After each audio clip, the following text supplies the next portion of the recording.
Hello, parents. This is a video for you. I wanted to show you some things that I've been working on the website. I know some people have had some questions, so I wanted to show you two things I made for you that might help.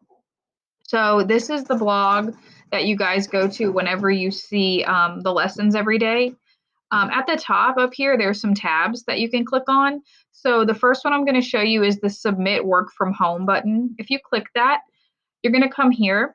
It explains the process for submitting work from home. It has a link to the email address to use to submit student work. And here's the email address if your link doesn't work.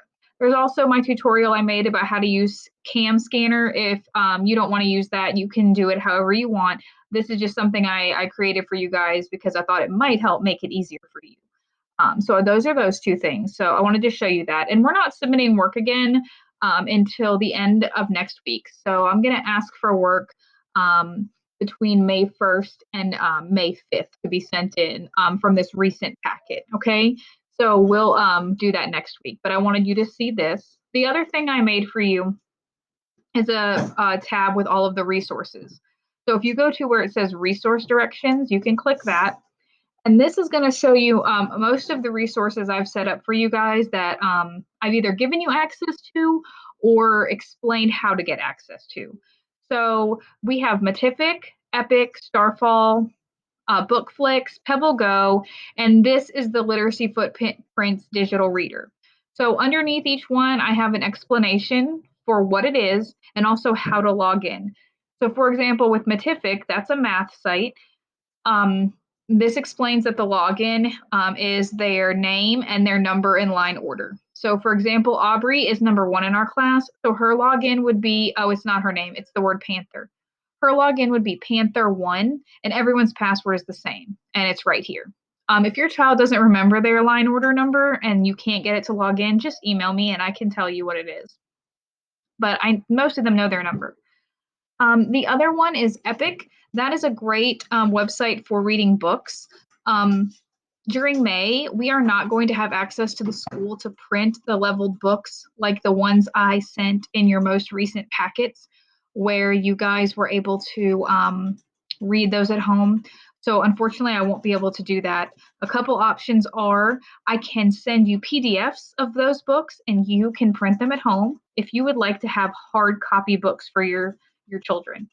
If you don't have a printer or can't do that, you can use Epic or Literacy Footprints digital reader. Literacy Footprints right here, this one is done by the same company who made those other books I sent. It's called Pioneer Valley. Those are some of my favorite books and the students' favorite books that we use in the classroom. If they like Epic, you can use Epic too. Both of these I can assign books on your child's level. For Epic, to get access to Epic for free, you have to let me know you want it, and then I send you an invitation by email, and then you sign up. Okay. This is what Epic looks like. When you go in here, it has a ton of high quality literature, and I can assign it to them in their assignments based on their level, and they can read those for the week. So that's Epic. This other one down here, this digital reader, Literacy Footprints, this explains how to get in and the access code for our class. Again, this one's really neat. I can create assignments for you, for your students. I'm going to log in with mine and show you what it looks like right now. So when I go in here, I can click on students. This is who's signed up so far. So like for Aubrey, let's click on Aubrey. When she goes in here, this is what her reader dashboard will look like. And she can make her own bookshelf, I think, but also under assigned books. These are books that I've assigned for Aubrey to read.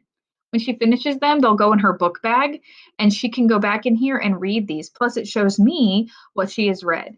This one I have never explained before. I just kind of sent out the directions before spring break. But if you'd like to sign up for this one, it is fantastic.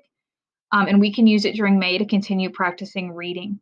Again, the sign up is right here. It explains everything. Okay.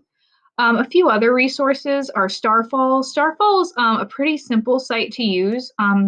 It doesn't really have leveled text or things like that. It's just a bunch of activities for kindergarten And over here, you can see first, second, and third grade.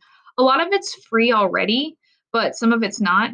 And if you want access to all of the free stuff, you have to ask me for the access code. A lot of you've already done this and you've signed up. And you can just work on things on there as you like. If you don't have an access code and you want one, just send me an email and I'll send you one. The last two things I'm going to talk about on this resource page are BookFlix and Pebble Go. So BookFlix is one that I've put in some of our lessons. It pairs, kind of like the title says, a book and a video together. So it has a good nonfiction text. And then they take that topic and they match it with a retelling of a video of a fiction story. So, for example, I think there's one about the life cycle of a chick, and it's the nonfiction book, but then the video is the fiction text of Rosie's Walk about a hen on a farm. So that one's neat to get in there. This is the username and password right here. You can just log right in and you can search. I'll show you. So you go in and you can search for things like George Washington. It's loud. Or you can search. I wish it would stop talking.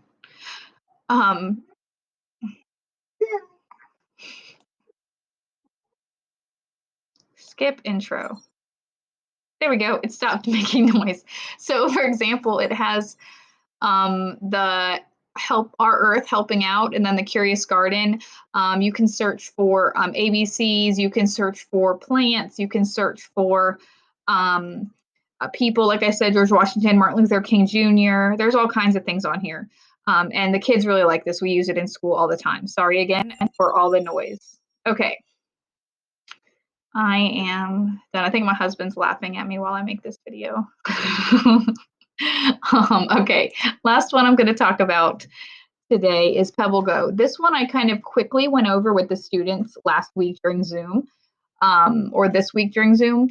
This is what we're going to use to do our animal research for the upcoming week. You guys don't have to go on here yet because I'm going to do an intro to how to use this on Monday with the kids.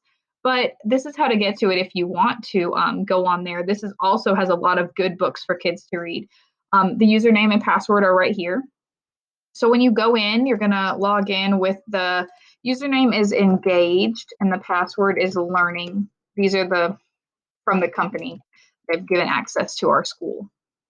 When you get in here, you can search for something like, I think, last week some students picked different things, like somebody I think picked great white shark. So you just type it up here in the search box and then it's going to show you a book about the great white shark. These are really good for our kids because a lot of them can read most of this by themselves. And if not, it will read it to them. There's also a video about the animal and a map that shows where they live. We've used this in the classroom a lot, but the kids have never used it by themselves. But I'd like for them to try, okay? If they don't want to search, they can just click. Like if they just want to learn about dinosaurs one day, you can just click it. You can go to long necks and then there's all kinds of, and you can let them look here and learn about all these different dinosaurs. There's also ones about science, there's history, and then there's social studies. So that's one I wanted you guys to have access to. I hope this helps put everything in one place and the directions for each thing. There are so many resources out there right now, and I'm really thankful that all of these great companies that I've used in the classroom for years have offered all of this for free to teachers and parents during this time. I just know there's a lot to keep up with.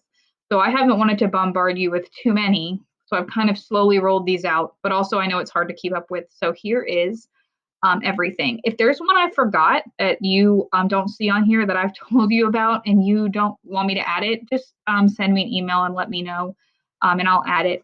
And also, if you have any trouble with any of these codes or directions and something doesn't make sense, you can always ask me. Again, I hope that helps with the resources right here and how to submit work from home. Thank you.